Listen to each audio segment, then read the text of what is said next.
नमस्कार, NB news देख रहे हैं आप और मैं हूं आपके साथ मुस्कान। स्वागत है आप सभी का एनबी न्यूज के स्पेशल बुलेटिन में। राजधानी दिल्ली में राजनीतिक हलचल तेज हो गई है। केंद्रीय कैबिनेट में बदलाव का काउंटडाउन शुरू हो गया है। पीएम मोदी की कैबिनेट में आज शाम तक विस्तार होने की संभावनाएं हैं।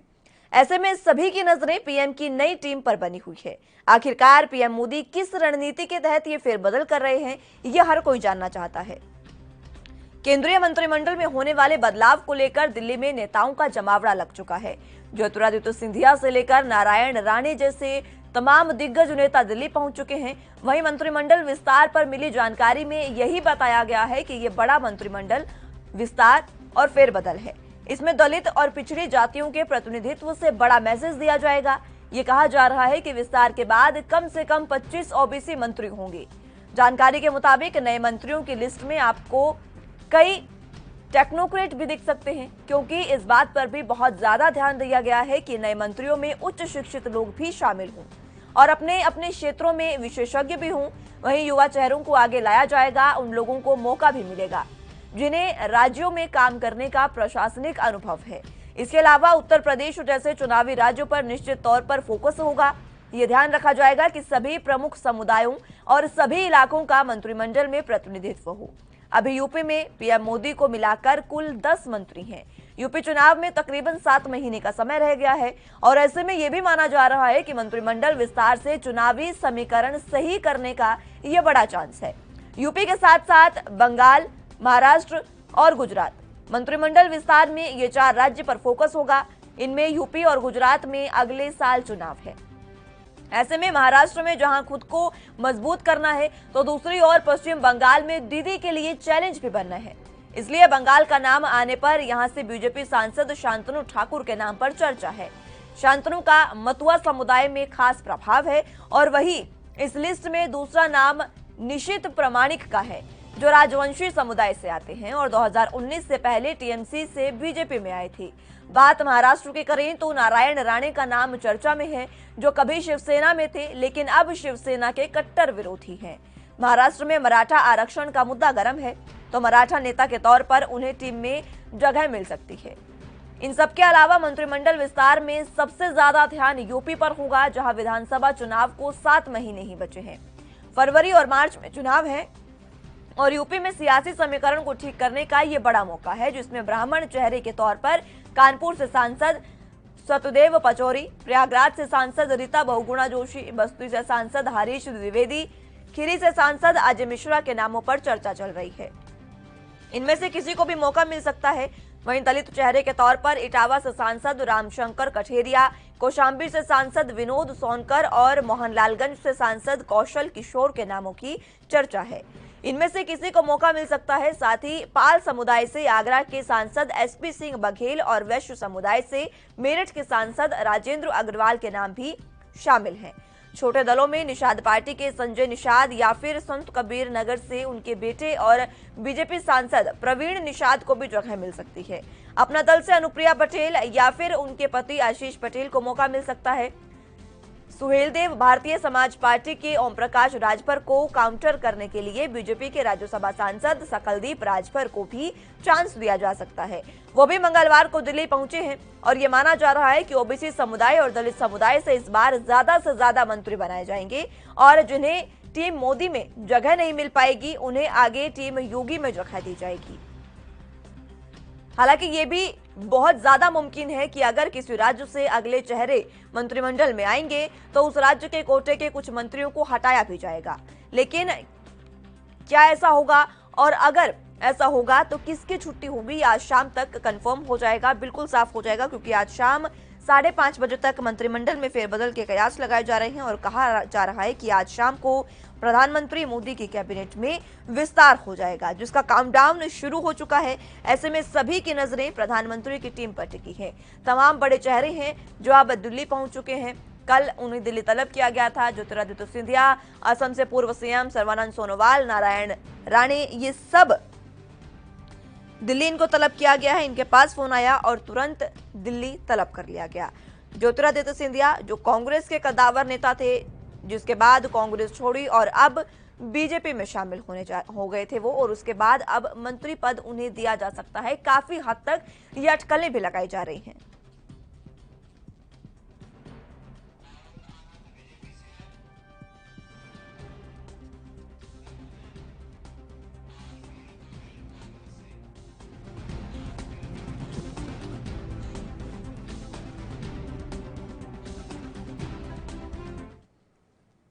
चलिए इसी पर आज हम चर्चा करेंगे। हमारे साथ तमाम पैनल मौजूद हैं, उनका तारुफ आपसे करवा देते हैं। आरपी रतूड़ी जी हमारे साथ कांग्रेस का पक्ष रखने के लिए मौजूद हैं, बहुत स्वागत है सर आपका। इसी के साथ राहुल आनंद जी हमारे साथ बीजेपी का पक्ष रखने के लिए मौजूद है। राहुल आनंद जी आपका भी बहुत स्वागत है। सबसे पहले आप ही के पास आऊंगी। आज मंत्रिमंडल में फेरबदल के कयास लगातार लगाए जा रहे हैं। कहा जा रहा है कि आज शाम तक बिल्कुल साफ हो जाएगा कि प्रधानमंत्री की टीम में अब कौन से बड़े नेता हैं, बड़े चेहरे हैं जिनको जगह मिल सकती है। कयास 20 चेहरों पर है, क्या कुछ कहेंगे? देखिए, सबसे अहम बात यह है कि प्रधानमंत्री के मंत्रिमंडल में मंत्रियों को चुनने की आजादी प्रधानमंत्री के विशेष अधिकार के अधीन आती है। और प्रधानमंत्री जी ने शुरू से ही कम समय में ज्यादा कार्य को करने की क्षमता को दिखाया है। और अभी दुर्भाग्य से हमारे यहाँ जो परिस्थिति और स्थिति बनी है, दोनों ही हमारे अनुकूल है। मैं आपको वर्णन करके बताना चाहूंगा कि कोविड महामारी के चलते जो हमारे विकास की रफ्तार को जो तेजी मिलनी चाहिए थी, उसमें कहीं ना कहीं कमी आई है। इस रफ्तार को तेज करने के लिए जो मंत्रियों के पास जो विभाग रखे गए हैं, किस किस मंत्रियों पे अत्यधिक दबाव की वजह से 4 विभाग संभाल रहे हैं, जो तय सीमा में उसको पूरा नहीं किया जा सकता है। एक सच्चाई है जिसकी वजह से मंत्रियों को मंत्रिमंडल में डालकर विभागों का बंटवारा कर कार्यों में तेजी लाई जा सके। इसके लिए आज जो मंत्रिमंडल का गठन होना है, मैं विश्वास के साथ कह सकता हूं कि इसमें उन चेहरों को शामिल किया जाएगा जो समाज में एक अच्छा प्रभाव भी रखते हैं और साथ ही साथ एक अहम भूमिका के साथ वो अपने कार्य के निष्पादन में सहयोग करेंगे। ठीक है, रतूड़ी साहब आपके पास आना चाहूंगी। फेरबदल आज होने जा रहा है और बड़ा फेरबदल ये बताया जा रहा है। कांग्रेस क्या कर रही है? बीजेपी विधानसभा चुनावों की तैयारी में जुटी है और इसी को लेकर फेरबदल है। अब आगे आपकी क्या रणनीति? देखिए मुस्कान जी, ये फेरबदल करना प्रधानमंत्री का विशेष अधिकार है, वो जिसको मर्जी लाएं। लेकिन देश ने इन 3 सालों में 19 से पहले तो 14 से कहूंगा कि देश ने सब कुछ देखा है। चाहे वो नोटबंदी का त्रासदी देखी हो, चाहे जीएसटी की त्रासदी हो, चाहे किसान बिल का त्रासदी, किसान सड़कों पर है, देश ने त्रासदी देखी है। और कोरोना महामारी में जिस तरह से प्रधानमंत्री अपने लिए 8,500 करोड़ का जहाज खरीदते हैं और सेंट्रल विस्टा बनाते हैं, तो उनको कोरोना के बजाय सबसे चिंता थी कि किस तरह इस कोरोना महाकाल में अपने लोगों को लाभ पहुंचा दें। 23,000 करोड़ रुपए का सेंट्रल विस्टा इस समय बनाने की क्या जरूरत थी? एक तरफ तो नौकरी जा रही थी युवाओं की, रोजगार बंद हो रहे थे, और प्रधानमंत्री अपने लिए 8,500 करोड़ का जहाज। अब वो कैबिनेट का विस्तार करें, कुछ भी करें, लेकिन देश ने जो इस त्रासदी को झेला है, जो 4 लाख से ऊपर लोग मरे हैं, मौत के घाट उतरे हैं, जिस गंगा ने पवित्रता की इन्होंने कसम खाई थी कि माँ गंगा मैं तुझे पवित्र करूंगा, उसमें लाशें बहाने का काम ये भारतीय जनता पार्टी ने किया है। मेरा सवाल आपसे था कि कांग्रेस क्या कर रही है, कांग्रेस की रणनीति क्या है? लगातार जो आज फेरबदल होने जा रहा है, इसमें तमाम कयास यही लगाए जा रहे हैं कि यूपी जो सबसे बड़ा राज्य है उसको साधने का प्रयास किया जाएगा, जातिगत राजनीतिक समीकरण बनाए जाएंगे, जो मंत्री या नाराज हैं नेता उनको खुश किया जाएगा। मैं आपसे जानना चाह रही हूँ कि आप क्या कर रहे हैं विधानसभा चुनावों के लिए, आपकी क्या रणनीति है? देखिए मुस्कान जी, ये कोई नई पार्टी तो है नहीं, ना ये जुमलों की पार्टी है, न ये प्रलोभन की पार्टी है, ये तो कार्यक्रमों की पार्टी है। इसने देश को आजादी से लेकर अब तक देश को बनाने का काम किया, बेचने का नहीं किया। हमारी रणनीति निश्चित तौर पर देश के भाईचारा को ठीक रखने की है, देश के सभी वर्ग और धर्म एकजुट रहे, ये काम है। हम इनकी तरह नहीं है कि कौन क्या खा रहा और उसको घर के अंदर जा करके मार दें, ये कांग्रेस की नीति है। कांग्रेस की अपनी नीति है, चाहे हम सत्ता में रहें न रहें, लेकिन हम देश का भाईचारा नहीं बिगड़ने देंगे, देश के सभी धर्मों का सम्मान करेंगे, ये हमारी रणनीति है। और देश ने जो खोया है, जो इस समय इन 5-7 सालों में देश की प्रतिष्ठा जो गिरी है, उस प्रतिष्ठा को हम वापस लाने का काम करेंगे। कांग्रेस निश्चित तौर पर अपनी रणनीति करेगी। ये फेरबदल करें, इससे अब जनता का मन इनसे ऊब चुका है, जनता इनसे अब इनके बहकाव में नहीं, अब ठगने में नहीं। वो तो जनता ही बताएगी विधानसभा चुनावों के बाद कि मन उबा है या नहीं। बहरहाल राहुल आनंद जी आपके पास आना चाहूंगी। विस्तार के बाद फेरबदल के बाद कयास लगाए जा रहे हैं कि 25 ओबीसी मंत्री होंगे और ज्यादातर जो पढ़े लिखे हैं, एजुकेशन है, एजुकेटेड है, उनको ही तवज्जो दी जाएगी। इसको लेकर क्या कुछ कहेंगे? देखिए काजल जी, थोड़ा मुझे समय दीजिएगा, मैं आपकी सारी बातों का और खासकर रतुल जी के प्रश्नों का जो उन्होंने सवाल उठाया है उसका मैं उत्तर देना चाहूंगा। सबसे अहम बात यह है, जो पहले मैं आपको क्लियर करता हूँ, आपने बोला कि पढ़े लिखे लोगों को तजुर्बा दी जाएगी, तो ये एक नई युग की शुरुआत है जिसमें जो पढ़े लिखे हैं, जिनको डिग्री की महानता है और जिनकी तर्क शक्ति काफी अच्छी है, वो सजेशन लेने में और डिसीजन लेने में वो अपनी भूमिका बखूबी निभाएंगे। ये एक अच्छी पहल है सरकार की तरफ से और ये होना भी चाहिए। और दूसरी बात ये है कि सारे विशेष समाज के लोगों को भी जोड़ना, जोड़कर एक कटघरे में रखना और एक सूत्र में बांधना एक बहुत बड़ी कार्य होती है। जब हम माला पहनते हैं, किसी भी चीज का माला पहनते हैं, तो उसमें जब 108 दाने होते हैं, तो ठीक उसी प्रकार से जो मंत्रिमंडल का जो विस्तार हो रहा है और मंत्रिमंडल में जो लोग सम्मिलित किए जा रहे हैं, वो भी एक खूबसूरत माला की तरह है जिसको सजोकर प्रधानमंत्री अपने गले में पहनेंगे। उनकी भूमिका और उनकी इच्छा शक्ति और उनकी तर्क शक्ति का ध्यान में रखते हुए वो कार्य को किस प्रकार ऊंचाइयों पर ले जाएंगे, ये एक प्रबल और बहुत बड़ा सवाल है हमारे सामने कि हमें किस प्रकार से उसको अचीव करना है अपने कार्यों को। और रही बात रतूड़ी साहब की, तो मैं रतूड़ी साहब की बातों को सुन रहा था। उन्होंने मोदी जी के जहाज को कह दिया, जबकि वो मोदी जी का जहाज नहीं, वो देश के लिए है। और आप जब कोई महाशक्तिशाली देश का व्यक्ति हमारे यहाँ आता है तो उसके विमानों की चर्चा होती है कि उसके विमान में क्या है, किस प्रकार की खूबियां हैं। ठीक हमारा देश जो लोकतंत्र की दुहाई देता है और जब हमारे देश की ताकत बढ़ती है तो निश्चय ही हमारी आर्थिक शक्तियां भी बढ़नी चाहिए, ये भी एक अच्छी बात है। और दूसरी बात, इन्होंने कहा सेंट्रल विस्टा को, तो पढ़े लिखे लोग ये हैं और संविधान में भी 1974 के आसपास संविधान में भी इस चीज का जिक्र किया गया है, जिसमें इस बात का वर्णन किया गया है कि समय के हिसाब से जब आबादी बढ़ेगी तो वहां पर जनसंख्या के आधार पर सांसद, विधायक और एमएलसी भी बढ़ेंगे। उसको नजर रखते हुए सेंट्रल विस्टा का काम को बढ़ाया जा रहा है, ये अब आने वाले समय की मांग भी है। और दूसरी बात, इन्होंने कहा कि ये कार्य को करने की क्या आवश्यकता है, तो हमें तो कोर्ट ने भी क्लीन चिट दिया है कि देश के महत्वाकांक्षी परियोजनाओं में आपको इंटरफेयर करने की आवश्यकता नहीं है। तो अगर बात विकास की जाए तो विकास की चर्चा करें। कोरोना में लोगों ने खोया, हमने भी खोया, इसका ठीक है, मैं लौटूंगी आपके पास आनंद साहब। रतूड़ी साहब, तमाम बातें जो राहुल आनंद जी ने कही है, आपने जो सवाल उठाया उनका जवाब भी आपको मिल गया होगा। लेकिन फिलहाल आप एक बात बताइए, आपने खुद ने जिक्र किया कि आजादी से आपकी पार्टी चलती आ रही है, हम रणनीति बनाएंगे, बीजेपी को आपने तमाम आरोप लगाए हैं, लेकिन आप जो आजादी से पार्टी चल रही आ रही है, जिसको आजादी जिसने दिलाई, आपके कहने में ये बात सामने आती है कि आपने आजादी दिलाई है, आजादी से पार्टी है, तो उसके बाद आप ही के नेता के ये बयान क्यों सामने आते हैं सर? जब अभी हमने देखा कमलनाथ जी का क्या बयान सामने आया था कि अगर कांग्रेस आती है तो 370 को बहाल करने की प्रयास उनके किए जाएंगे, उस पर विचार किया जाएगा। इस तरीके की अगर आप आजादी की बात करते हैं तो जम्मू कश्मीर को जब आजादी मिली तो उसमें क्या दिक्कत है सर? रतूड़ी साहब, सुन रहे हैं आप मुझे?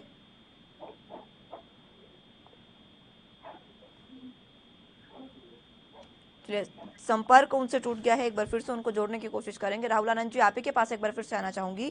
एजुकेशन का बहुत ज्यादा ध्यान दिया गया है, बहुत ही अच्छी बात है। एजुकेटेड अगर हमारे मिनिस्टर होंगे तो वो देश को बहुत बेहतरीन तरीके से उनको जो विभाग मिलेगा उसे भी चला सकते हैं। इसी के साथ कहीं ना कहीं कयास लगाए जा रहे हैं, जैसे मैंने बताया 25 ओबीसी मंत्री होंगे, दलित वोट बैंक को साधने का प्रयास किया जा रहा है। देखिए, भारतीय संविधान में एक जिक्र किया गया था कि हमारे विकास की कार्यों को जब मैदान में और समाज में खड़ा अंतिम पायदान के व्यक्ति तक पहुंचता है तभी समझिए कि विकास की रफ्तार शुरू हो चुकी है। और मोदी जी ने इस कार्य को बखूबी निभाया है और हमने जो पारदर्शिता लाई है वो एक अहम भूमिका निभा रहा है। और जहां तक ओबीसी मंत्रियों की सवाल है तो मैं आपको स्पष्ट करना चाहूंगा कि हर समाज के लोगों को जोड़कर ही एक सुंदर समाज की परिकल्पना आप कर सकते हैं।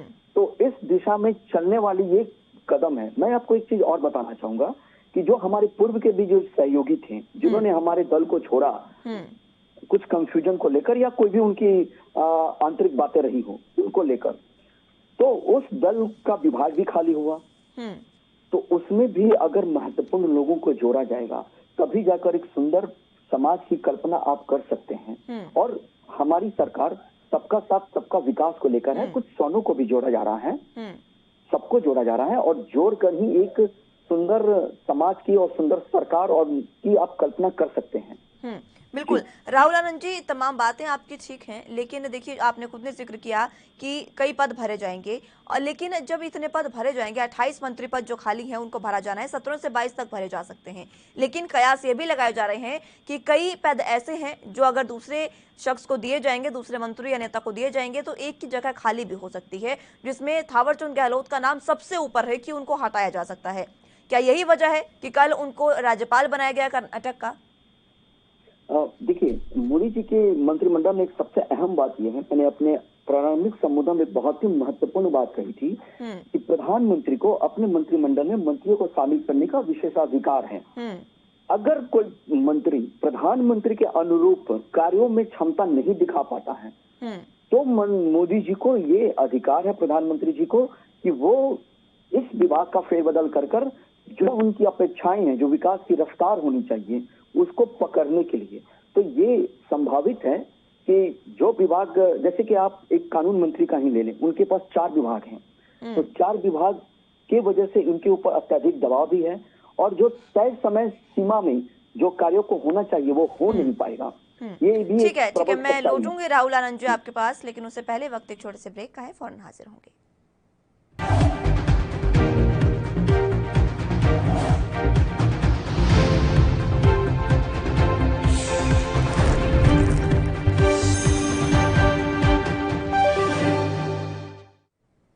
ब्रेक के बाद एक बार फिर से स्वागत है आप सभी का। बात मोदी मंत्रिमंडल में फेरबदल की कर रहे हैं, क्योंकि आज शाम तक ये बिल्कुल साफ हो जाएगा, एकदम साफ हो जाएगा कि मोदी मंत्रिमंडल में किसकी छुट्टी होगी और कौन नए चेहरे होंगे। राहुल आनंद जी हमारे साथ बीजेपी से जुड़े हुए हैं। राहुल आनंद जी, ज्योतिरादित्य सिंधिया का नाम भी सबसे ऊपर है और उनको दिल्ली तलब भी कर लिया गया है, कल ही वो दिल्ली पहुंचे हैं। क्या जिस तरीके से उन्होंने मध्य प्रदेश में तमाम भूमिका अपनी निभाई है सरकार बनाने में, कमलनाथ की सरकार गिराने में, क्या वाकई अब उनको इसका इनाम मिलने जा रहा है? ये कहना मेरे लिए जल्दबाजी होगी और ये एक शिष्टाचार बातें भी नहीं है। कांग्रेस के सिपाही थे ज्योतिरादित्य सिंधिया जी, उनकी उपेक्षा वहां हुई थी। अगर कांग्रेस चाहती तो एक माला में उनको पिरोकर रख सकती थी। आज कांग्रेस की जो स्थिति है वो हर जगह कांग्रेस असंतुष्ट समझ में आ रही है। चाहे आप वो पंजाब की बात कर लीजिए या फिर कैप्टन अमरिंदर और उनकी बात कर लीजिए, लेकिन कहीं भी हर प्रकार की जो दुविधा, जो असंतुष्टि का माहौल आ रहा है, उससे असंतुष्ट होकर उन्होंने हमारा दामन संभाला था और हमारे विकास के एजेंडा को उन्होंने अपनाया और वो आगे बढ़े। उनके अंदर जो काबिलियत है उसको निखारने की, अगर हमें गुरु दक्षिणा आप कह सकते हैं कि अगर गुरु को शिष्य के बारे में पता हो कि उसके अंदर एक काबिलियत है, वो अच्छा कार्य कर सकता है, तो उसको आगे बढ़ाना चाहिए। ठीक उसी प्रकार की हमारी पार्टी है। हमने कभी भी परिवारवाद को बढ़ावा नहीं दिया और परिवारवाद से हटकर हमने लोगों को चांस दिया ताकि वो आगे बढ़े और मंत्रिमंडल अगर संभालते हैं तो वो अच्छा किरदार निभा सकते हैं। आप अगर देखेंगे यंग जनरेशन की बात कर लें तो जो वित्त राज्य मंत्री अनुराग ठाकुर साहब, उनके बारे में अगर आप देखें तो वो भी बहुत खूबी अपने मंत्रालय को आगे ले चल रहे हैं। और बिहार में भी जब मंत्रिमंडल का विस्तार हुआ था तो नए चेहरों को जोड़ा गया था। तो जोड़ने का तात्पर्य यह है कि उनके अंदर जो एनर्जी होती है, जो एनर्जेटिक होते हैं, उससे वो अच्छी भूमिका निभा सकते हैं। और ज्योतिरादित्य सिंधिया जबकि बोलने में, सुनने में काफी अच्छे व्यक्ति हैं, जबकि उन्होंने ही राहुल गांधी को कई दफा संसद के अंदर ये कहते हुए भी बताया है कि आपको कहना क्या है। अगर इस प्रकार की लोगों की अगर अपेक्षा की जाती है तो कहीं ना कहीं वो असंतुष्ट होंगे और उनके अंदर जो चिन्ह है पॉलिटिक्स का, उनको अगर दबाएंगे तो वो जाहिर सी बात है जो उनके विश्वास पे खड़ा उतरेगी, उस पार्टी का वो दामन थामेंगे। ठीक उसी प्रकार से वो भारतीय जनता पार्टी में आए और आने के बाद उनको एक महत्वपूर्ण जिम्मेदारी देने की चर्चा चल रही है। देखिए क्या होता है। ठीक है राहुल आनंद जी, मैं लौटूंगी आपके पास। आरपी रतूड़ी जी हमारे पास एक बार फिर से हमारे साथ जुड़ चुके हैं। रतूड़ी साहब, सिंधिया जी जो आपकी पार्टी को छोड़कर बीजेपी में शामिल हुए थे, उन पर भी चर्चा चल रही है कि उन्हें बड़ा मंत्री पद मिल सकता है। देखिए मुस्कान जी, बड़ा मंत्री पद क्या होता है? सम्मान क्या कांग्रेस ने सिंधिया साहब को कम दिया? उनके पिताजी को कम दिया, इनको कम दिया। लेकिन नाराज तो वो कांग्रेस से चल रहे थे ना रतूड़ी साहब, नाराज तो वो चल रहे थे कांग्रेस से। मुस्कान जी, नाराज होना, इतना बड़ा परिवार है, क्या भारतीय जनता पार्टी सबको खुश कर पा रही है? सवाल वो नहीं है कि नाराजी आप जिस परिवार में हैं, आप वहाँ बहुत सम्मान, आपको नौजवानी में ही आप कैबिनेट में रह चुके हैं, आपको सम्मान सब दिया, लेकिन राजनीति भारतीय जनता पार्टी दबाव की, ईडी की, सीबीआई की, या पता नहीं क्या क्या दबाव पड़ते हैं। और महत्वाकांक्षा है राजनीति में, जिसकी ज्यादा महत्वाकांक्षा है तो वो कहीं जाए, इससे कांग्रेस को भी कोई फर्क नहीं पड़ता है। कांग्रेस में कोई नया उभरेगा, कोई नया सिंधिया उभरेगा, इसमें कोई दिक्कत नहीं है। लेकिन वो सिंधिया कब उभरेगा सर रतूड़ी साहब? वो नया सिंधिया कब उभरेगा? जब इलेक्शन चले जाएंगे? आपकी अभी तक कोई रणनीति सामने नहीं आई है सर। मुस्कान जी, हमारी रणनीति क्या है? सड़कों पे थोड़ी बनेगी। हमारी CWC है, कांग्रेस वर्किंग कमेटी है, वो अपनी रणनीति तय कर रही है। और ये 7 साल के सत्ता में इतने क्यों उछल रहे हैं? अरे हम 60 साल तक हमने इस देश की सत्ता को संभाला है, ये ज्यादा उतावले न हो जाए। अभी तो 7 ही साल हुआ है, इतना ज्यादा समय हो गया। अरे कांग्रेस को आने में, बराबर आने में आपको बहुत लंबा समय लगेगा। बीजेपी को इतनी उतावले होने की जरूरत नहीं, और कांग्रेस इतनी निराश भी नहीं है। लेकिन रतूड़ी साहब, बीजेपी आपको कोई विकल्प इस समय नहीं मान रही है, और इसका जवाब राहुल आनंद जी से ही ले लेते हैं। राहुल आनंद साहब, तमाम बातें आपने रतूड़ी साहब की सुनी, वो कह रहे हैं कि आपको उनके बराबर आने में बहुत लंबा समय लगेगा। नहीं, पहले मैं इसका प्रश्न का जवाब दे दूं, जो आपने कहा विकल्प नहीं समझती है। आपको मालूम है कि कांग्रेस मुक्त भारत की बात की थी, कांग्रेस युक्त बीजेपी हो गई। कहाँ से इनका संकल्प जो है वो तो अपने आप अधूरा रह गया, इनके पास कोई नेता नहीं है। तभी तो कांग्रेस से लिए गए कि कांग्रेस की नीति इन पर भारी है। कांग्रेस ठीक है, राहुल आनंद जी से इसका जवाब भी ले लेते हैं सर। आपके तमाम सवालों का जवाब राहुल आनंद जी से ले लेते हैं। आनंद साहब, देखिए, सबसे बड़ी बात रातुल साहब की मैंने सुना कि कांग्रेस के लोग तो बीजेपी होगा। मैं इस चीज को आपको स्वीकार करता हूं कि आपके 10 लोग हमारे पास जरूर आए हैं, लेकिन वो आकर कांग्रेसी नहीं हुए, वो आकर भारतीय जनता पार्टी हुए। वो अपने आप को सबसे पहले, उनके अंदर जो बातें आई वो आई कि भारतीयता की जो हमने उनको डाला, राष्ट्रवाद की जो हमने उनको बताया, ये अंतर है। दलों में लोगों का आना जाना लगा रहता है, ये कोई बड़ी बात नहीं है, लेकिन आपके बातों को अगर कोई सुनकर संतुष्ट होता है तब जाकर, मैं आ रहा हूँ रतूड़ी साहब, मैं आपको मौका दूंगा बोलने का, तब जाकर आप संतुष्ट हो जाए। लेकिन आप राष्ट्रवाद न सिखाएं कांग्रेस को। मैं आपको एक चीज और बताता हूँ, मैं आपकी पार्टी का बहुत सम्मान करता हूँ, मैं आपका भी सम्मान करूंगा, लेकिन मैं आपको एक चीज बता दूं कि ये वही कांग्रेस है जो आजादी का डंका पीटी थी और आजादी दिलवाई भी थी, लेकिन समय के साथ, परिस्थिति के साथ वो एंटी नेशनल कांग्रेस के किरदार भी में आ गई। ये भी एक घोर सच्चाई है। और आपने जो ये बात कहा हमसे कि हमारे बराबरी आने में इनको बहुत तो वक्त लगेगा, तो हम वो बराबरी चाहेंगे भी नहीं कि हम देश के सम्मान में अपने किसानों को, अपने सैनिकों के सम्मान में हम कोई चोट करें, कभी नहीं चाहेंगे।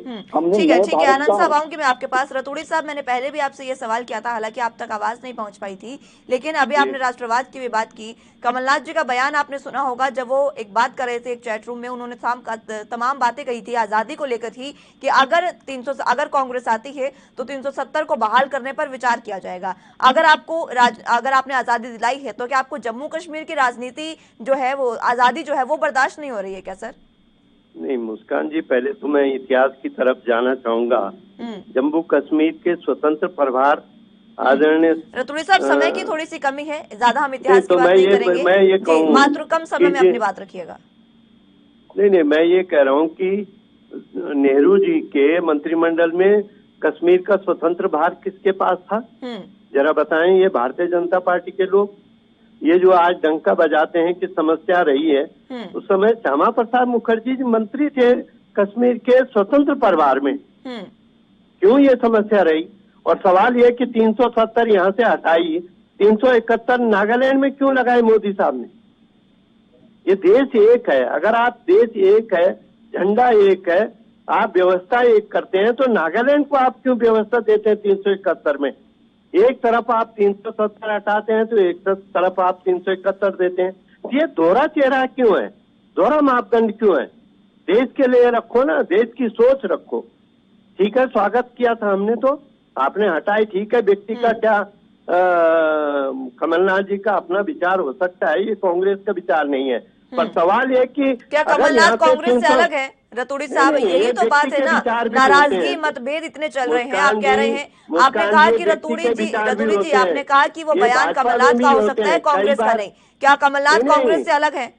अरे भाई, व्यक्ति के विचार भी तो होते हैं कोई। हम्म कांग्रेस के विचार होंगे जो CWC कांग्रेस वर्किंग कमेटी से निकल के आएंगे, हम्म वो कांग्रेस। ऐसे तो आप किसी के सामने अपना माइक रखेंगे, विचार लेंगे, देगा अपना विचार। लेकिन हमारे कहना है कि 370 कश्मीर में हटाई, स्वागत है, पर 371 नागालैंड में क्यों लगाई? ठीक है रतूड़ी साहब। राहुल आनंद जी, आपसे आखिरी कमेंट चाहूंगी आपका। जी जी बताइए। जी सर, आखिरी कमेंट पूरे मुद्दे पर। देखिए, सबसे अहम बात यह है कि देश हमारा, कश्मीर से लेकर कन्याकुमारी तक हमारा देश एक है और हम इसका सम्मान करते हैं और सबको करना भी चाहिए। दूसरी बात यह है कि कांग्रेस की आंतरिक कलह जो भी हो, अगर आपने एक बहुत ही अहम सवाल पूछे कि कमलनाथ जी क्या कांग्रेस से अलग हैं, अगर कांग्रेस से अलग नहीं है, अगर कांग्रेस से अलग हैं, तो फिर आप उनको कांग्रेस से निकालिए, तब ये बातें कहेंगे तो ये अच्छी बात है। और समय के साथ जो गड़बड़ियां कांग्रेस ने की थी उसको सुधारने का काम हम कर रहे हैं। हम नागालैंड बिल्कुल से भी बिल्कुल, ठीक आएंगे है, समय के ठीक साथ। है आनंद साहब, बहुत शुक्रिया हमारे साथ जुड़ने के लिए। रतूड़ी जी, आपका भी बहुत शुक्रिया हमारे साथ जुड़ने के लिए और तमाम अपना कीमती समय हमारे साथ साझा करने के लिए। फिलहाल के लिए मेरे साथ इस बुलेटिन में बस इतना ही। आप जुड़े रहिए NB न्यूज के साथ। नमस्कार।